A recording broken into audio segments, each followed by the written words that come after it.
a gente vai Lucas 18, um pouquinho após a introdução, a gente vai falar sobre a parábola do fariseu e do publicano. A partir do verso 9 até o 14.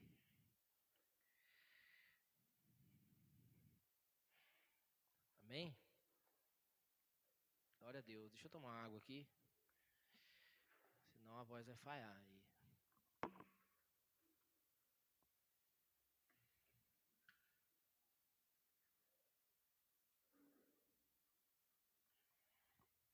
Nós vamos falar hoje sobre o sola gratia, somente a graça, né? Para quem está nos acompanhando e se situar, essa palavra sola gratia é no latim, que significa somente a graça, né? Estamos falando sobre os 5 pilares da nossa fé protestante. Nós, igreja evangélica protestante, né, a partir de uma reforma que aconteceu em 1517, né, não diferente de tantas outras vezes que Deus reforma o povo dele e traz o povo dele de volta aos seus mandamentos, aos seus princípios. Por exemplo, o povo se perde no Egito, né, após a partida de José, e Deus levanta Moisés para fazer o povo trazer o povo de volta a ele, né? Por exemplo, depois dos juízes, o povo também se perde, Deus vai levantando alguns sacerdotes e profetas, como Samuel, né? No meio dessa caminhada aí dos profetas também, os reis de Israel, o povo se perde de novo, e Deus levanta alguns reis, como Josias, alguns reformadores, como Esdras, como Neemias. E o que acontece em 1517, apesar de não ser um registro bíblico, mas ações de Deus na história, igualmente o que ele nós temos registrado na palavra de Deus, que ele vem fazendo durante toda a história. Então esse é um verdadeiro avivamento, um verdadeiro avivamento quando o povo se volta para a palavra de Deus, em arrependimento e compromisso com a sua palavra. Nós falamos sobre o sola fide, que é somente a fé, falamos somente as escrituras, somente Cristo. Hoje a gente vai falar somente a graça. Foi mais uma dos embates, né, de Martinho e Lutero, né? Eu costumo sempre lembrar, Deus escolheu Lutero para fazer o que fez. Não foi Lutero que foi o cara que fez o que fez. É Deus agindo na história, a partir de homens com um desejo piedoso. É uma ação de Deus, né? Então, foi mais um dos embates dele contra a Igreja Católica Apostólica Romana, lidando também com as doutrinas da salvação, como se dá a nossa salvação, como podemos alcançar a nossa salvação. E ele entendeu, estudando a Bíblia, ou seja, fazendo uma revisitação à doutrina dos apóstolos, e que a salvação é somente pela graça. Não sei se você percebeu, mas os nossos louvores hoje falam completamente disso, né? É somente pela graça, porque a Igreja Católica Apostólica Romana acreditava que poderíamos alcançar o favor de Deus pelas nossas obras, por obras de caridade, por obras de piedade, de religiosidade. E então Lutero entendeu que isso estava fora do ensino de Jesus Cristo e da doutrina dos apóstolos, porque nós somos incapazes de atingir o padrão de Deus. Todos pecaram e destituídos foram da glória de Deus. No original, um outro sentido de ser destituído da glória de Deus é que nós não alcançamos o padrão de Deus. Nós não conseguimos atingir as exigências de Deus, as expectativas de Deus. Nós já somos pecadores. Qual é o padrão de Deus? É a perfeição. A perfeição é o padrão de Deus, mas nós já não conseguimos mais, por mais esforço que podemos. Por que não conseguimos? Porque se a gente, por meio de ações e reações, ainda conseguir não pecar, não tem ninguém que não peque no pensamento, não tem ninguém que não peque no sentimento, não tem ninguém que não peque em negligências, né, em omissões. Então, o pecado nos atingiu de forma terrível, e não só nós, mas colocou toda a natureza, toda a criação, gemendo como com dores de parto por causa do nosso pecado. Então, nós precisamos de alguém que possa atingir esse padrão, atender às expectativas de Deus para nós. E é por isso que a gente vai ver que é somente pela graça, não é pela lei.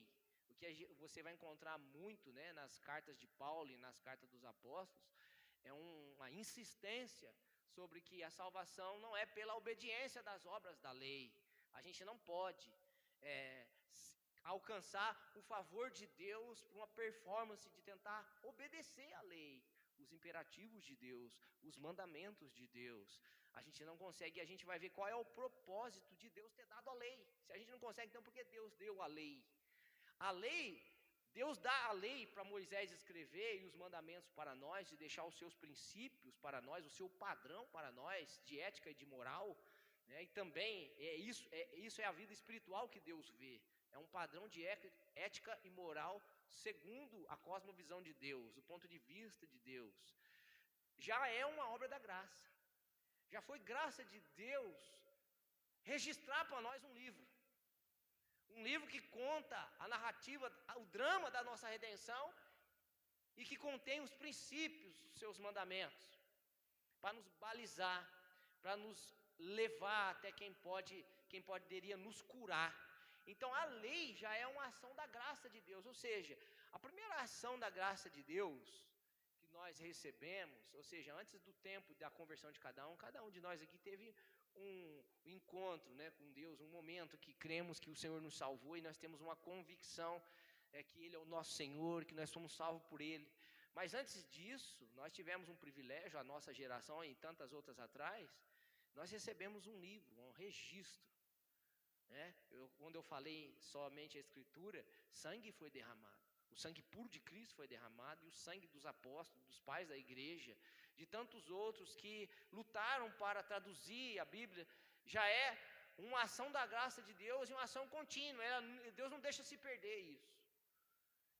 Então a lei já é uma ação da graça de Deus. Só que a lei revela para nós, ou seja, a palavra de Deus, os mandamentos de Deus, a carência que nós temos da graça de Deus. A própria lei não é para que a gente, por meio dela, pudesse se esforçar para conseguir a salvação, já que nós vimos que isso é impossível.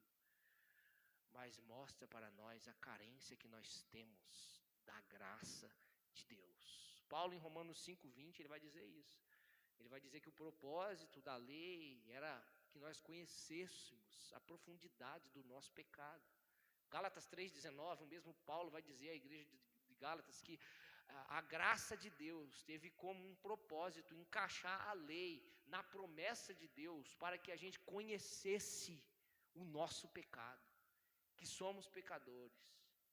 E aí então, quando a gente conhece que é pecador por meio da palavra de Deus, a gente carece de quê? De um Salvador. Nós entramos com a consciência, né?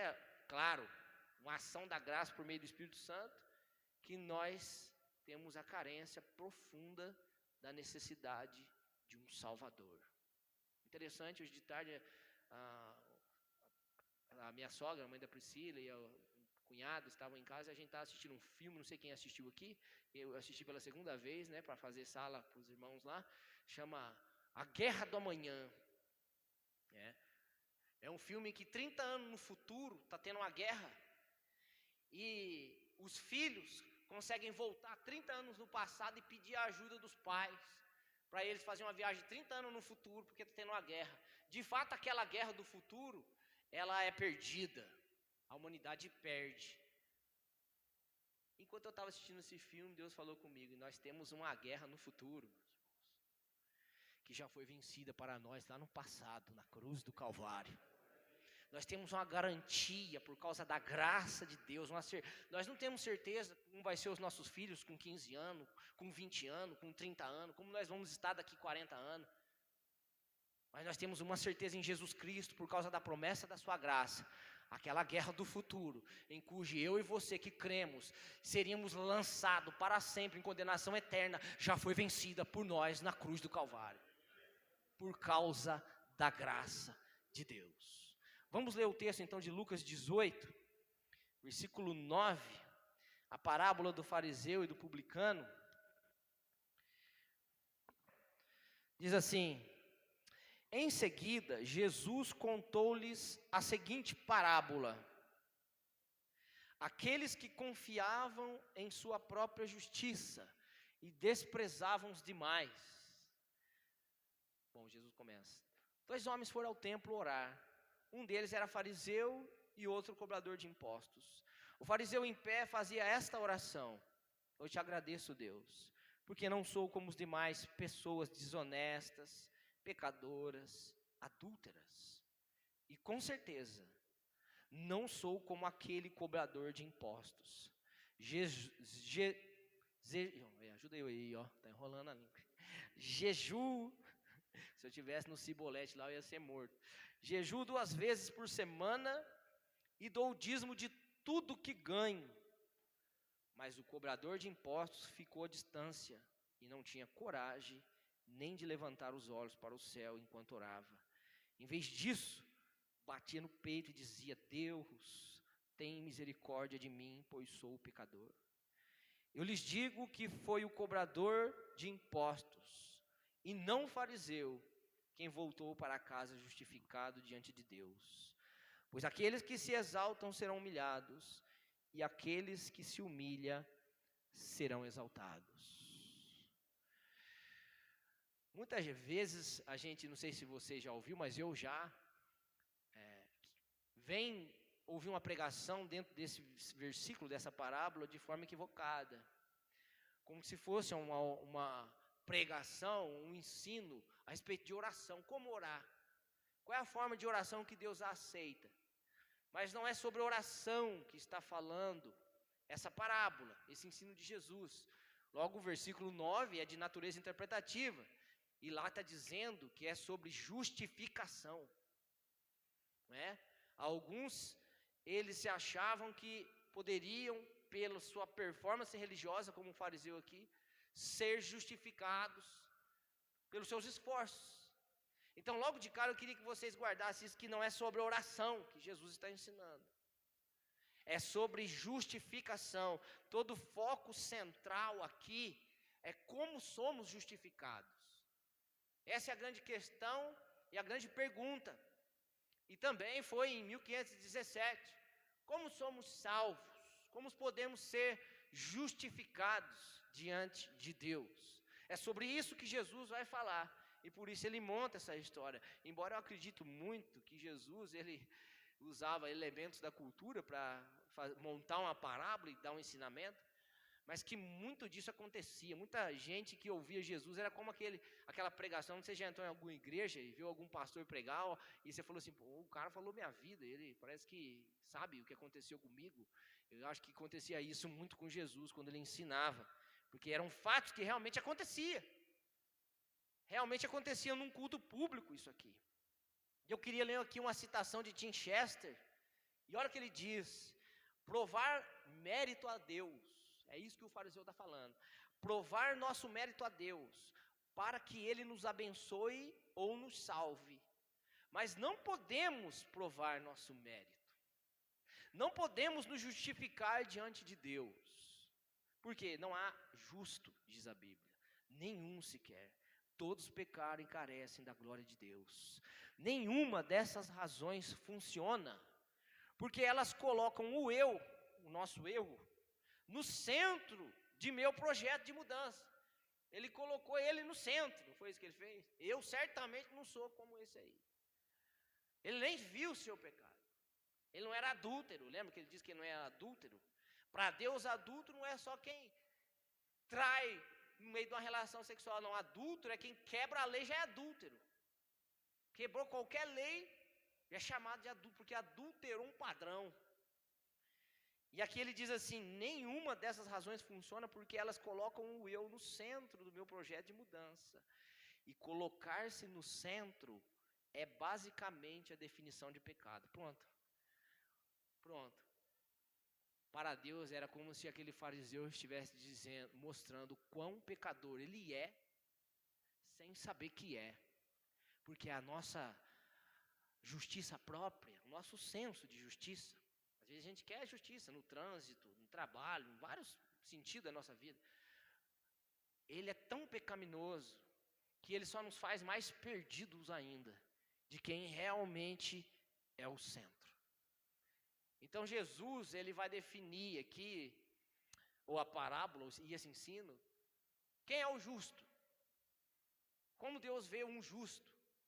Porque as culturas, desde aquela época da Palestina, até os dias de hoje, todas as culturas, quem é o justo? O justo é quem obedece às leis do país. O justo é quem tem uma moral, né? Certa moral, ética, uma pessoa decente, vamos dizer assim. Esse é o justo, esse é o padrão que nós vimos de justo. Por melhor que seja a pessoa. Existem pessoas nesse padrão de justo cultural melhor que nós, que somos cristãos. Muito melhor do que nós. Mas como Deus vê o justo? Quem é o justo para Deus?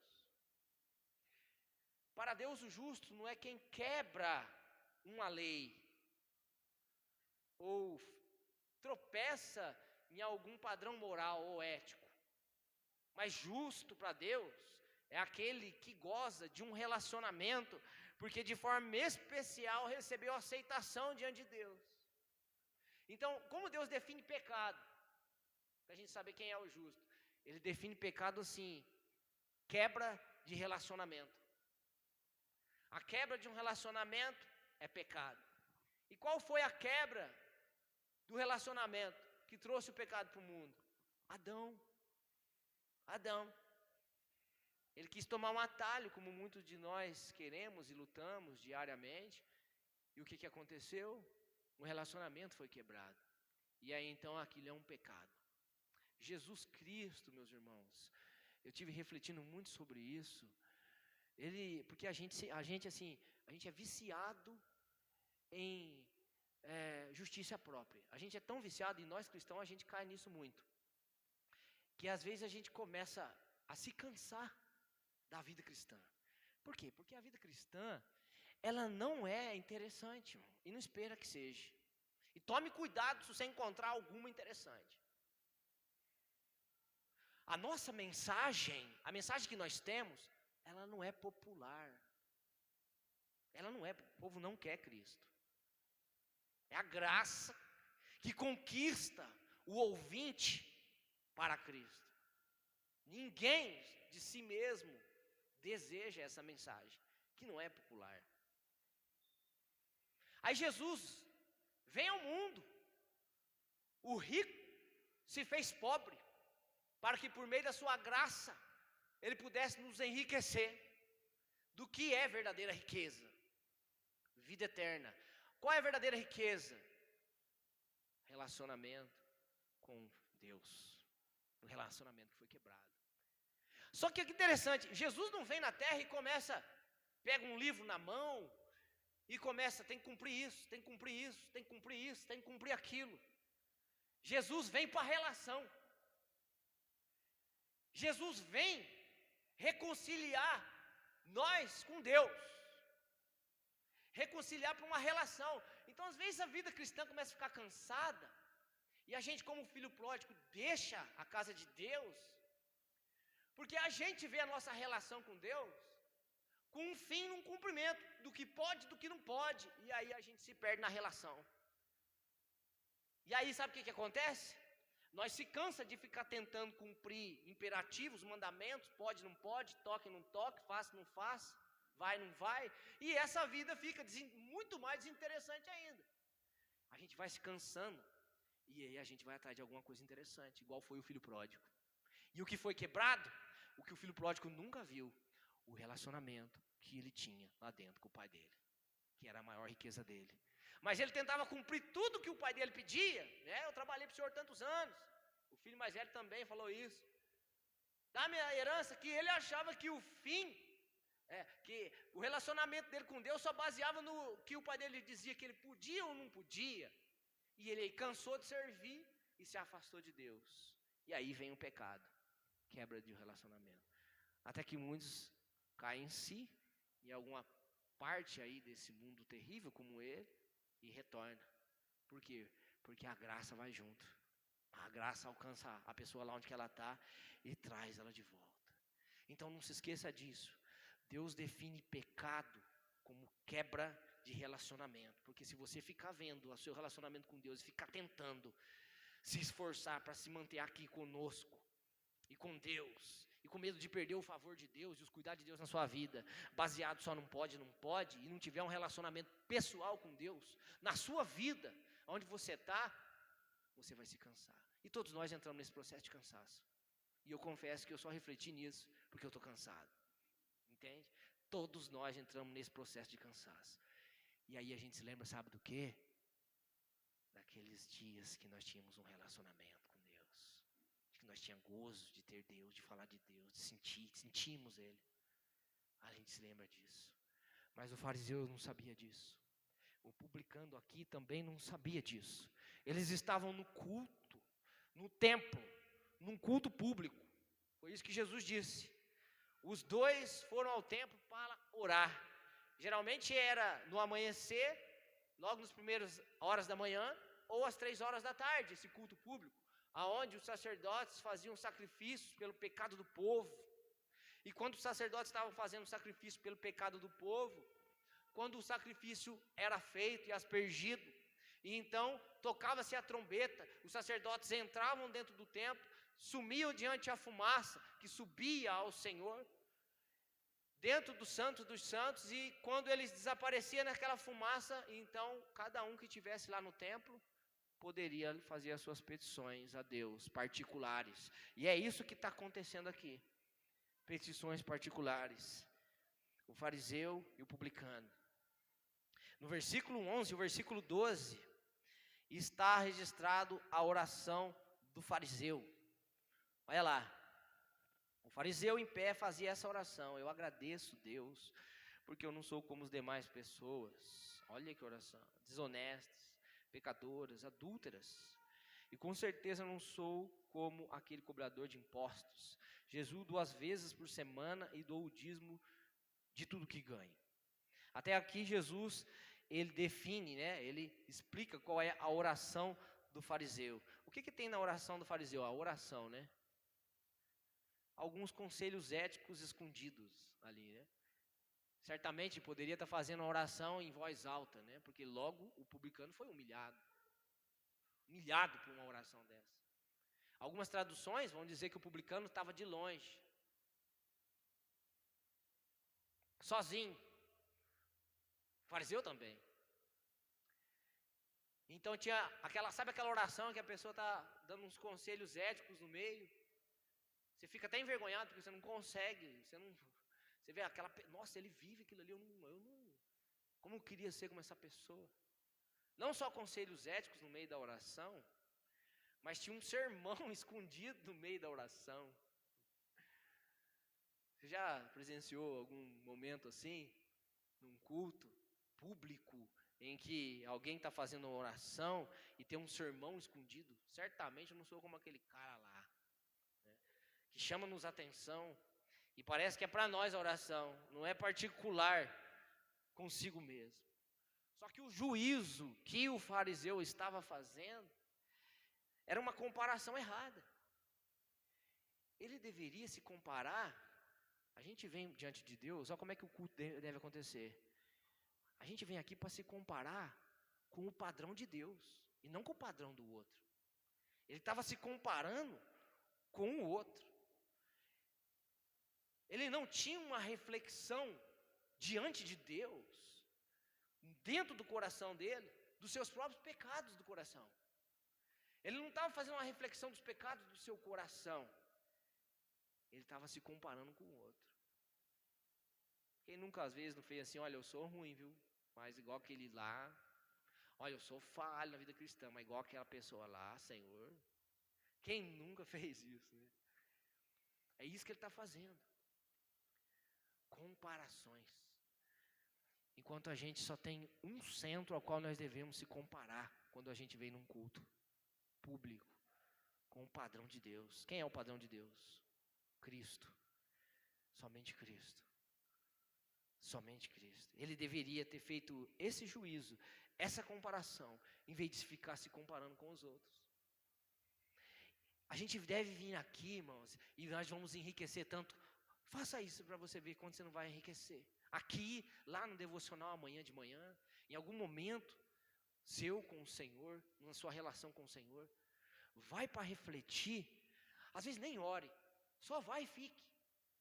Fique ali, reflita, não é se culpar não. Reflita sobre o seu coração. Reflita sobre os pecados do coração, sobre as limitações do seu coração.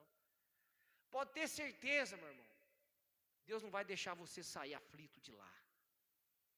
Pode ter certeza, Deus vai te ajudar com tudo isso. Pode parecer duro e difícil, mas o Senhor vai estar contigo nessa. E você vai sair como saiu o publicano, justificado. Nós devemos se considerar justo. Não, mas considerar os pecados do nosso coração. Jesus chama então essa oração, sabe do que? Essa vida cristã, esse padrão dele de vida cristã, sabe do que Jesus chama? Versículo 14, parte B. Vamos ler lá. Parte B. Pois aqueles que se exaltam serão humilhados. Jesus está chamando isso de oração, nem de culto, nem de relacionamento com Deus. Jesus está chamando isso de exaltação. O que tem a ver com a reforma isso? Esse era o padrão religioso da Igreja Católica Apostólica Romana. Isso é uma exaltação. Irmão, e não se engane. Tem muitas igrejas evangélicas que não pregam salvação pelas obras. Mas o que exalta o seu eu, o que exalta o nosso ego, um evangelho terapêutico, um evangelho psicológico, da psicologia. O que tem exaltado o nosso eu, isso não é relacionamento com Deus. Esse tipo de evangelho não é relacionamento com Deus. Isso para Deus é exaltação própria. E quem se exalta dessa forma vai ser humilhado, vai cair. Ponto 2, então o primeiro ponto, a gente vê uma pessoa diante de Deus que confia na sua própria justiça, na sua própria performance, no seu próprio esforço. Agora a gente vai ver alguém que não confia em si mesmo, mas que ainda vê um ponto de esperança, confiando na promessa da aliança de Deus. Deus tinha feito uma promessa desde o Éden, e vem em todo o Antigo Testamento mostrando essa promessa. Alguém que vai para o relacionamento com Deus, não com as palavras do seu próprio coração, mas vai com as palavras da promessa. Essa é a única esperança. A única é confiar na promessa da aliança de Deus. Agora, interessante, Deus, santo, justo, perfeito, eterno, como a gente viu nos atributos incomunicáveis, que não muda, fazendo aliança com homens pecadores. Como é isso? Por que isso? E por quem? Por quem isso? Versículo 13, parte A. Jesus vai dizer do publicano, o cobrador de impostos. Mas o cobrador de impostos ficou à distância e não tinha coragem nem sequer de levantar os olhos para o céu enquanto orava. À distância, constrangido, perturbado. Ele não tinha coragem nem sequer de levantar os olhos para os céus.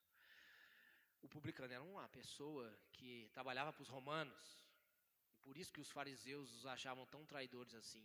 Mas o pecado do publicano não era trabalhar para os romanos. O pecado era um pecado que todo mundo tem. O pecador não é o viciado, o drogado, o ladrão. O pecado é todo mundo, é o honesto, é o moralmente bom. Todo mundo pecou. Não há que diante de Deus aqui, Deus não está vendo que o publicano é mais pecador que o fariseu, que dedicou toda a vida dele no templo para aprender a palavra de Deus, para ser um homem o mais justo e ético possível, que se justificava a si mesmo. Não é essa a questão. E parece que não é isso que o publicano vê. Aquele culto, naquele momento que tinha acontecido um sacrifício, após o sacrifício se lia um salmo, geralmente algum salmo referente às promessas de Deus quanto ao Messias. não é? Era como se fosse, a pregação era como se fosse um teatro, como se fosse fazer um teatro aqui, e vocês iam ver a pregação e não ouvir. E a partir de ver tudo aquilo que estava acontecendo, Deus falava ao coração de alguns. Como quando a gente prega, alguns são chamados à salvação pela graça, outros não. Como o Marcelo falou, ele nos lembrou aqui quinta-feira, o pastor Eduardo costumava dizer, quando a gente entrava em algum campo no sertão, ele dizia: existe um povo aqui, no meio desse povo, que vai ouvir um som diferente. Todos vão ouvir o som da nossa voz, mas tem um povo aqui que vai ouvir o som da voz de Deus, através da nossa voz. Então ali, era esse momento. Qual era a pregação que eles estavam vendo naquela hora ali? O fariseu, o publicano e todos que estavam ali junto. Sabe que pregação eles estavam vendo ali? Sola gratia, a salvação pela graça. Eles estavam vendo o evangelho ali. O Cristo sendo morto, porque o cordeiro apontava para o cordeiro de Deus, que viria tirar o pecado do mundo. Os olhos deles, e não os ouvidos, estavam vendo o evangelho sendo pregado para eles. O publicano não conseguiu ver. Ele viu, né, mas não viu. Ele olhou para o eu. Parece o fariseu. Mas o publicano, parece que ele viu. Parece que ele viu. A gente vai ver por que ele viu. Versículo 13, parte B ainda, continua o publicano orando. Olha o que ele diz na parte B. Em vez disso, em vez dele olhar para o céu, em vez disso ele batia no peito e dizia: tem misericórdia de mim, pois eu sou um pecador. Só que a palavra no original aqui, essa palavra que tem misericórdia, não é a palavra usada para misericórdia. No final desse capítulo, você vai ver o cego Bartimeu. Filho de Davi, tem misericórdia de mim. Se você for no original, não é a mesma palavra usada, misericórdia. Mas a palavra, que é a verdadeira oração, o peso da oração aqui do publicano, ele está dizendo assim: Deus, faça uma expiação por mim. Faça um sacrifício por mim. A palavra original para misericórdia é eleu. A palavra aqui usada é hilaskomai, que significa expiação. Ele está pedindo para Deus: Senhor, tem misericórdia. Eu não posso, nem se sacerdotes podem, nem sacrifício pode. É só símbolo, é só um tipo do verdadeiro sacrifício, da verdadeira expiação. Mas faça a expiação. Expiação é o quê? É livrar do pecado. É algo que possa purificar do pecado mesmo, que possa justificar. Porque aquele cordeiro que era morto lá no sacrifício, aquela morte simbolizava que os pecados do povo iam sobre o cordeiro. E a partir da morte do cordeiro, então, a justiça ali cumprida vinha do cordeiro de culpa. E então a justiça dele, a inocência dele vinha sobre o povo. Isso se chama expiação ou propiciação. Deus se tornando propício a nós mesmos. Nós não conseguimos nós mesmos se tornar propício para Deus. E nós não conseguimos fazer Deus se tornar propício para nós. Nós não conseguimos fazer nada, igual Jesus disse: sem mim não podem fazer nada. Mas Deus, em Cristo Jesus, naquela cruz, naquele sacrifício, se torna propício para nós mesmos. Então a oração dele aqui é: Senhor, faça uma expiação por mim. Rapaz, ele está vendo a coisa que só pelo Espírito da graça se pode ver. Não sairemos justificados, nem abençoados, se usarmos da receita do publicano. Não sei se já ouviu pregação assim: faça a oração como um publicano, porque Jesus disse: esse saiu justificado, esse saiu abençoado. Então faça como a dele. Você já viu essas orações aí que você ganha? Você repetir, não cola. Se a graça não atuar, meu irmão, você pode repetir o que for. Até a vida de Paulo. Se a graça não atuar, nós não seremos justificados e abençoados se usarmos a receita do publicano. Ah, Senhor, eu vim hoje no culto e fiz uma oração igual o publicano. Tenho certeza, Deus vai abençoar, por quê? Porque eu fiz igual. Tem uma grande igreja aqui no Brasil, grande, eu não vou citar o nome aqui, grande e conhecida de todos nós aqui. São bispo e bispa. Fizeram um ato profético, fizeram uma pregação e ilustraram a história da águia e da galinha. E aí colocaram a grande cabeça de águia num dos presbíteros, dos líderes da igreja, e fizeram uma ação profética. Olha, a partir de hoje você não vai ser mais galinha, você vai ser águia. Não cola, não funciona. Quando eu estava no presídio, os irmãos missionários que trabalhavam lá chegou na minha cela e disse assim: nós vamos fazer uma viagem para Israel. Coloque seu nome num papel, faça a sua oração e a gente vai levar lá em Israel. E lá em Israel a gente vai fazer a oração e vai queimar. E Deus vai tirar todo o mal da vida de vocês. Não cola, não funciona. Batizar no Rio Jordão, não cola, não funciona. Uma seminarista amiga nossa batizou de novo no Rio Jordão. Azeite de Israel, não funciona. Só a graça de Deus. Nós não sairemos justificados e abençoados se usarmos da receita do publicano. Se fizermos exatamente como ele faz, não cola. Não. Sairemos justificados se a graça fizer em nós o que fez nele. Ele não fez nada, a não ser a graça fez algo tão profundo nele, diante daquele evangelho que ele estava vendo, e você hoje vai ouvir, que ele pôde falar do jeito que ele falou, se entregar como entregou. Foi a graça de Deus, do começo ao fim. Qual o culto que ele assistia? Qual a revelação? Ele teve uma revelação, a graça abriu os olhos dele.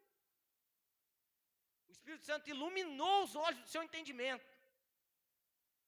Olha o culto que ele via. Os sacerdotes que estão aqui não podem fazer sacrifício por mim. Por quê? São pecadores igual. Eles só estão cumprindo um mandamento que aponta para algo, para o verdadeiro sacerdote que pode fazer uma expiação por mim. O que mais que ele viu? O sacrifício. Aqui não pode fazer expiação por mim. Não pode me justificar e me salvar. Porque esse sacrifício aqui só aponta para o verdadeiro sacrifício. Como nós vimos semana passada, né? Solos Cristo, somente Cristo. Ele é o sacerdote e ele é o sacrifício. Nem esse cordeiro aqui, e o publicano tinha dinheiro. Eu acho que ele até deu um cordeiro, ou poderia ter dado até mais do que o fariseu. O cara tinha dinheiro. A oferta dele talvez não foi uma, porque lá eles iam fazer oferta. E ele fez uma oferta. E a oferta não foi qualquer oferta, não. Mas ele viu que a oferta dele não valia nada, porque a oração dele: faz, Senhor, uma expiação por mim. Qual é o culto que ele assistiu e outros não assistiu, não viram? A oração dele. A oração dele não podia fazer nada por ele. Nem a nossa oração, meu irmão. Como diz Spurgeon, há hipocrisia até na nossa oração. A oração dele não podia fazer nada por ele. Quem fez ele fazer essa oração, essa confissão, essa sinceridade, esse derramar de coração, foi a graça de Deus que atuou no coração dele. O que mais ele viu? Ele viu que ele mesmo e a oferta dele não podia fazer nada. Mas a graça que por meio daquele culto que ele via, que ele assistia, podia levar ele a quem pode fazer uma expiação por ele. Jesus Cristo. Tito 2:11. Paulo diz a Tito assim, ó: porque a graça de Deus se a manifestado, a palavra no masculino. A graça de Deus se a manifestado, trazendo salvação a todos os homens. Cristo era a graça que estava ali sendo um tipo daquele cordeiro, apontava para Cristo. A graça levou ele a ver um culto que ninguém viu. Meu irmão, se não acontece algumas coisas aqui, não é culpa de nenhum de nós, porque nenhum de nós pode fazer nada, a não ser só pregar como sacerdotes, só expor o evangelho de forma fiel, só fazer do jeitinho que Deus mandou fazer e mostrar o Cordeiro de Deus imolado.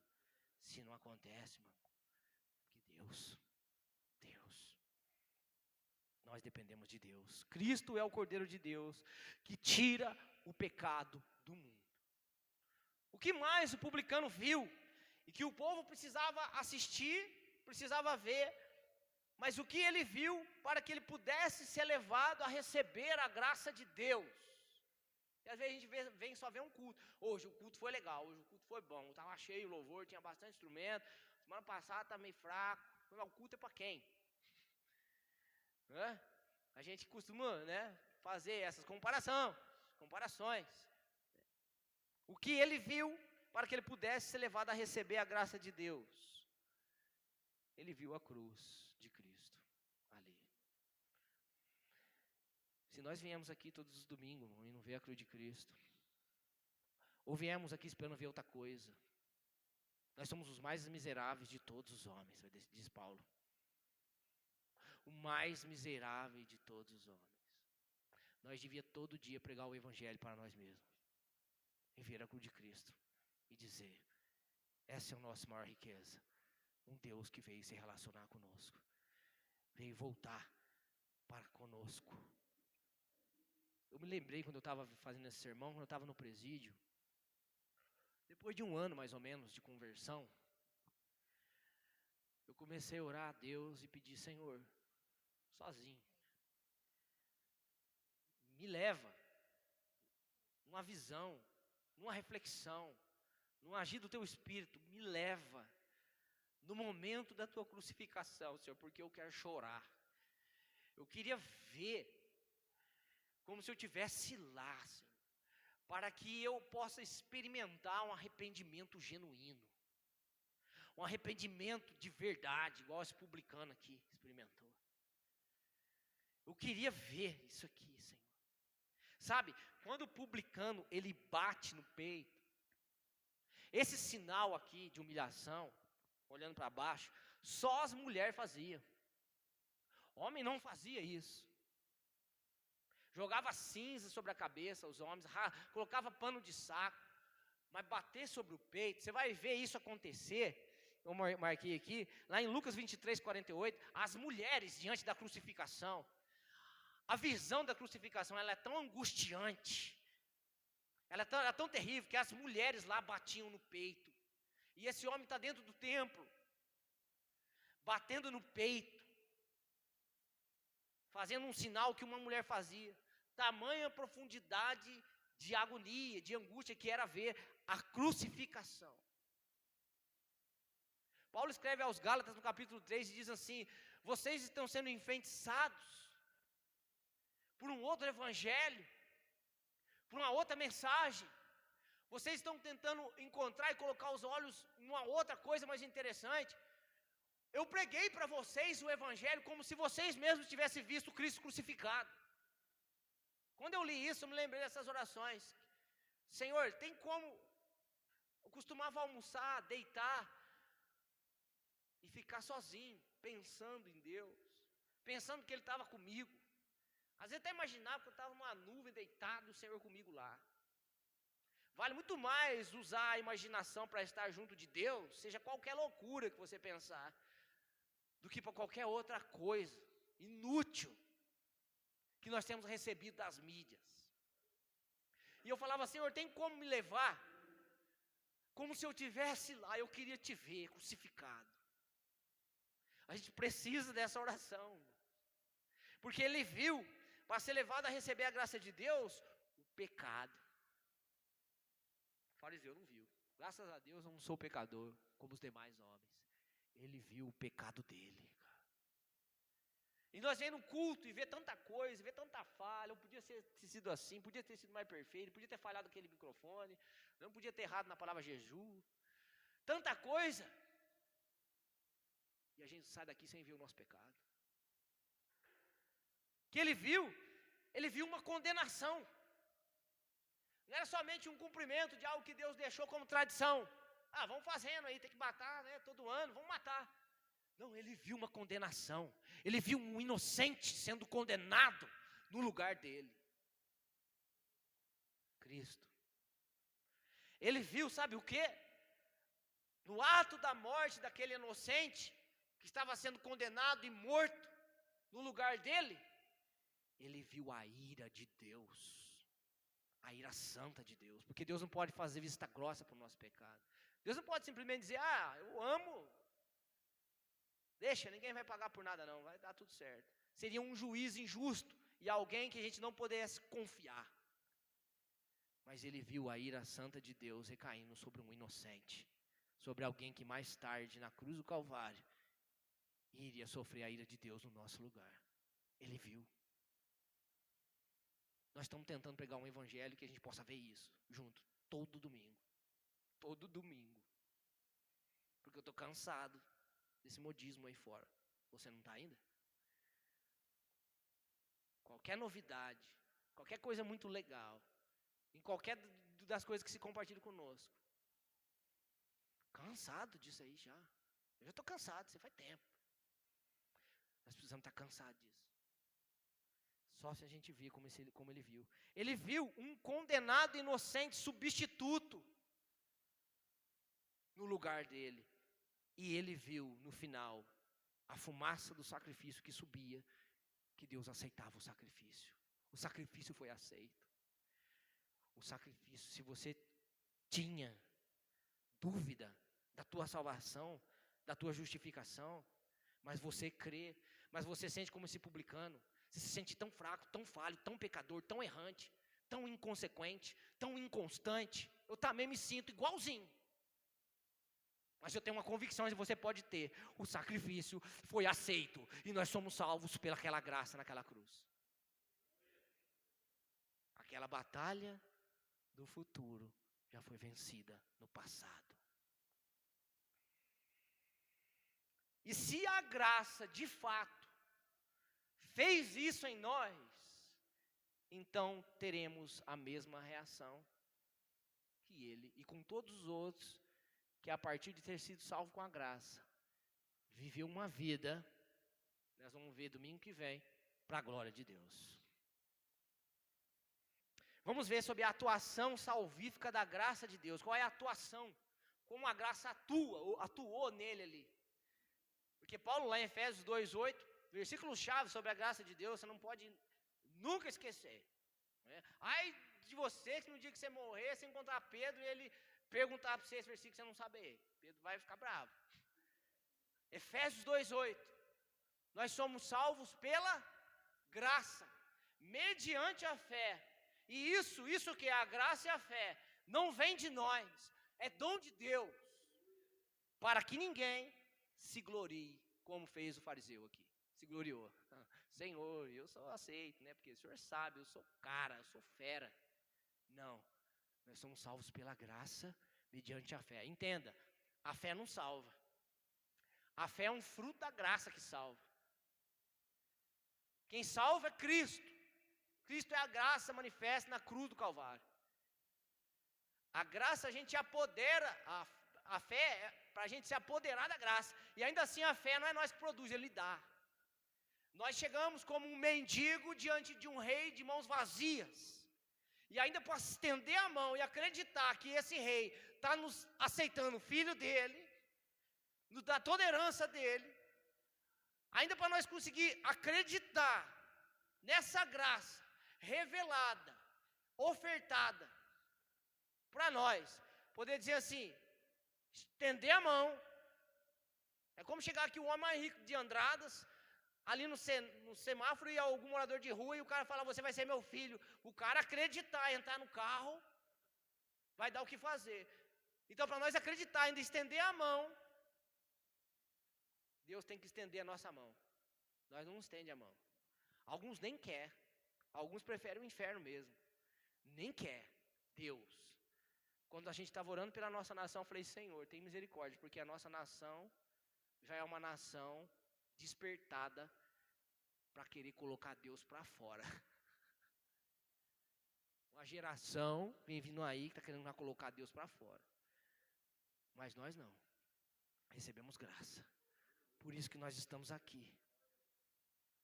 A atuação salvífica da graça é Deus de graça, nos dando a fé para crer nele. João 6,44, Jesus diz assim: ninguém pode vir a mim se o Pai não trazer. Então aí você vê, o Pai tem que trazer nós ainda a Jesus. Ninguém vai por si. E como? Espírito Santo, que é Deus também. O Espírito Santo nos convence do pecado, da justiça e do juízo. Foi o que o publicano viu naquele culto. Ele viu o seu pecado, ele viu a justiça de Deus e ele viu o juízo exato de Deus. Por isso que ele falou: Senhor, faz expiação por mim, porque eu não posso fazer nada. Deus, pelo seu Espírito, fez ele ter uma consciência profunda do seu pecado, fez ele ter uma consciência profunda de quem é totalmente incapaz de atingir o padrão de Deus. E Deus fez ele ter a consciência profunda de que Cristo é o Cordeiro que nos salva totalmente e eternamente de todos os pecados do passado, do presente e no futuro. Por isso que você não perde mais a salvação. Por isso que nada poderá nos separar do amor de Cristo Jesus. Nada. Nada. Se você pecar, errar, falhar, se desviar, Ele não vai te abandonar. Ele vai te disciplinar severamente, Ele vai te castigar como um pai que ama um filho, Ele vai atrás de você até no último lugar do mundo.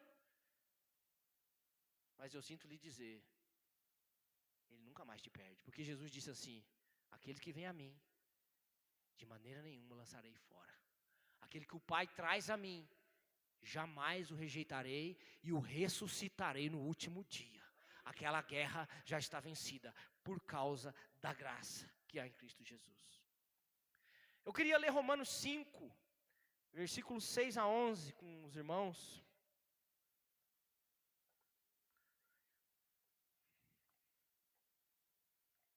Esse relógio não parou não, né? Se parar, nós vamos ficar aqui.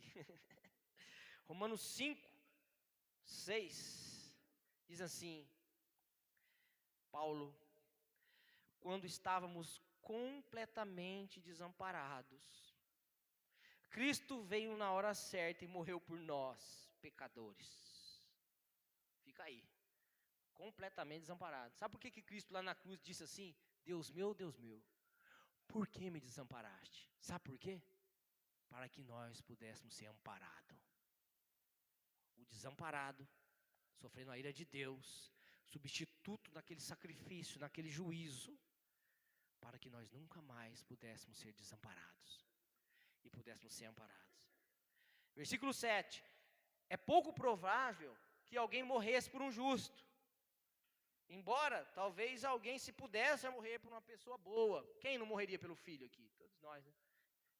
Mas Deus nos prova o seu grande amor ao enviar Jesus Cristo para morrer por nós quando ainda éramos pecadores.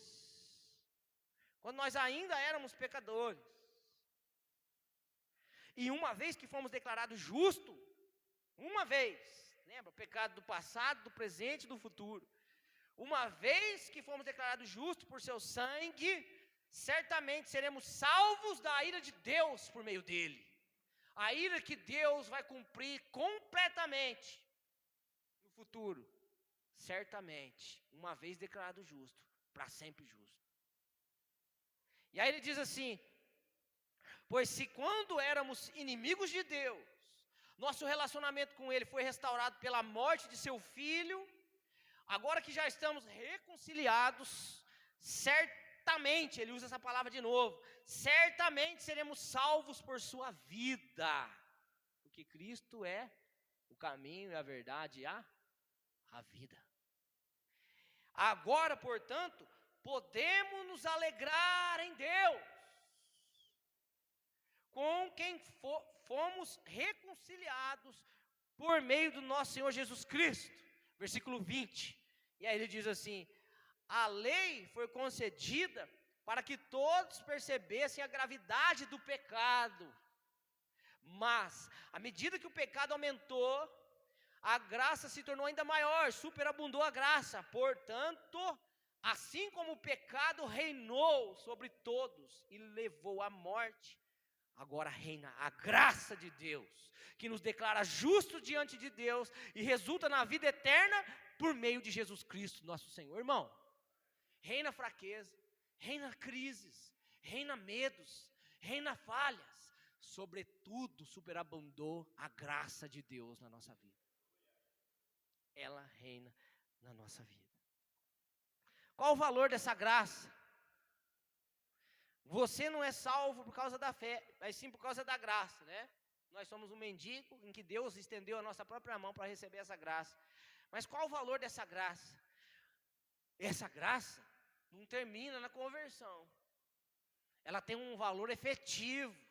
Ela tem, além de uma atuação salvífica no dia da nossa conversão, ela tem agora também um efeito santificador. Ela santifica. E nós vamos ler Tito 2, 11 e 12. Eu já citei aqui o 11. Que a graça de Deus se há manifestado, trazendo salvação a todos os homens. Então vamos ler o 12. 2,12, diz assim, lá em Tito 2,12. Que a graça também nos instrui, ou nos educa, a abandonar o estilo de vida ímpio. Aqui está falando da graça. Eu gosto da tradução que diz assim, que a graça de Deus se manifestou, está dando salvação, e ela nos educa. Olha que interessante. Ela é uma pedagoga. Ela atua em nós. Lembra que Paulo fala aos Filipenses assim, aquele que começou a boa obra em vós, vai terminar. Ele não salva e fica como está. Ele começa a salvar agora a mente, os pensamentos, a visão, a forma de ver o mundo, o coração, a forma de sentir, as ações, as reações. Ele salva o corpo também, para ser instrumento de justiça e não instrumento do pecado. Então a graça nos educa a viver, e aqui na minha tradução diz assim, ela nos instrui a abandonar o estilo de vida ímpio e os prazeres pecaminosos. Neste mundo perverso, devemos viver com sabedoria, justiça e devoção, enquanto aguardamos esperançosamente o dia em que será revelada a glória do nosso grande Deus e Salvador Jesus Cristo. A graça nos educa. Pode alguém falar assim, mas nós somos salvos pela graça e não perde mais e não precisa fazer nada, então viver de qualquer jeito. Não. Se alguém tem essa mentalidade ou essa predisposição, nunca foi alcançado por essa graça. Essa graça é viva. Cristo vive em nós. O Espírito de Deus vive em nós. A natureza é outra. As coisas velhas se passaram. Tudo se fez novo. É visão nova, é mente nova, é coração novo. É predisposição nova para seguir o Cordeiro de Deus. Bom, qual o valor dessa graça? Qual o prazo de validade dessa graça? Já falei aqui. E eu vou ler aqui uma citação de Agostinho. Ele diz assim, o que foi salvo é salvo de